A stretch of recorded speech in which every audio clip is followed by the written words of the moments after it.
এখন নজর রাখবো ঠিক ইন্ডিয়া জোটের দিকে। লোকসভা নির্বাচন সামনেই, তবে জোটের মীমাংসা অধরাই। মঙ্গলবারই জোটের পক্ষে বার্তা দেন কংগ্রেস নেতা রাহুল গান্ধী। এদিনের দলীয় বৈঠকে সব আসনের লড়াইয়ের প্রস্তুতির কথা বললেও জোটের রাস্তা খোলা আছে বলে জানান মমতা বন্দ্যোপাধ্যায়। ममता जी के साथ मेरा पर्सनल और पार्टी का बहुत अच्छा रिश्ता है। তৃণমূল সুপ্রিমোর সঙ্গে ভালো সম্পর্ক। আলোচনার সময় কোথাও কোথাও সমস্যা হয়, কিন্তু সেই সমস্যা আসন রফায় কোনো প্রভাব ফেলবে না, এমনটাই দাবি রাহুল গান্ধীর। বিজেপিকে ঠেকাতে রাজ্যে বাম কংগ্রেসের সঙ্গে এক জোটে লড়াইয়ের বার্তা আগেও দিয়েছিলেন Mamata Bandyopadhyay. One, two political parties may not agree, but majority of the political parties, if they are agreed for seat sharing 1-to-1, then automatically everybody will come together. Principally, I don't have any grievances. যদিও সোমবারেই সংহতি মিছিল থেকে জোট নিয়ে উষ্মা প্রকাশ করেছিলেন তৃণমূল নেত্রী। हमको बहुत सम्मान मिलते हैं, क्या कहते हैं, हमको जो मर्जी हो हम कहें। मीटिंग में जाके हम देखते हैं सीपीएम मीटिंग को कंट्रोल करते हैं, जिसको साथ 34 साल हमारा जिंदगी में लड़ाई किया हमने, हम उसको कोई एडवाइस नहीं मानेंगे। এই অবস্থায় এলো রাহুলের জোট বার্তা। जो हमारा सीट नेगोशिएशन है वो चल रहा है, उसका रिजल्ट आएगा, कंक्लूजन आएगा, उसके बारे में मैं यहाँ कमेंट नहीं करना चाहता हूँ।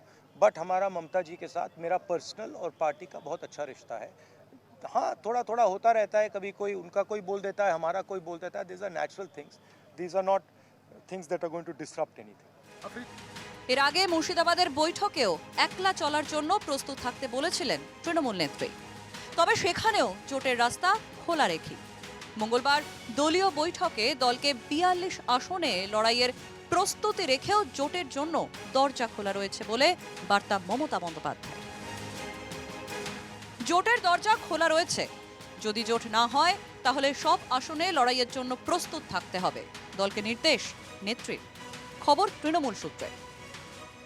রাহুলের বার্তার পরেই সুর নরম প্রদেশ কংগ্রেস সভাপতি অধীর রঞ্জন চৌধুরীর। রাহুল গান্ধী যখন বলেছে তখন তাই হবে।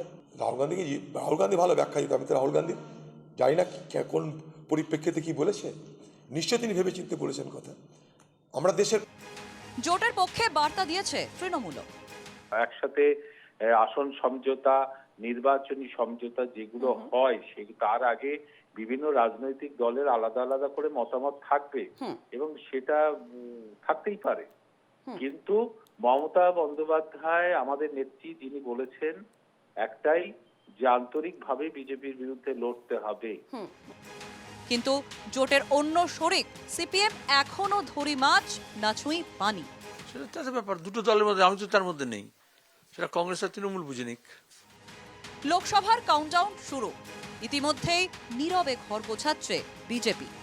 আসন রফা নিয়ে দুদফায় বৈঠকও সেরে ফেলেছে পদ্ম শিবির, কিন্তু জোটের রফা সূত্র কোথায়? আঞ্চলিক দলগুলির সঙ্গে বড় ভাই কংগ্রেসের বিরোধ স্পষ্ট হচ্ছে। এ রাজ্যেই জোটের সমীকরণ তার প্রমাণ, রফা সূত্র মিলবে কি? Bureau report, NKTV Bangla.